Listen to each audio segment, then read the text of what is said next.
Data shows that day hikers, not backpackers, account for 42% of all search and rescue missions because they underestimate the planning phase.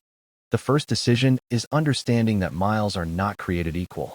A 3-mile loop on pavement is completely different from 3 miles on a trail with elevation gain. This leads to the decision of route shape.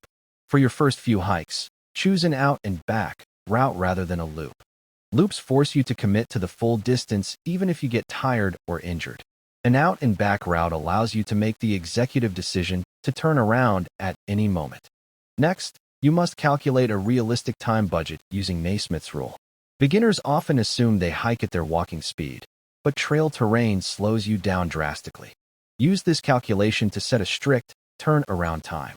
If you haven't reached the summit by this specific hour, you descend regardless of how close you are to the top.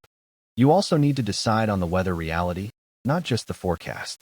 Temperatures drop significantly as you ascend, meaning the trailhead weather is a lie. Finally, decide on a trip plan contact. Leaving a note on your car dashboard isn't enough. Someone at home needs to know exactly when to call for help if you don't check in. Before you leave, run this go/no-go checklist. If you can't check every box, the mountain will still be there next weekend. Smart hikers make decisions before they make steps.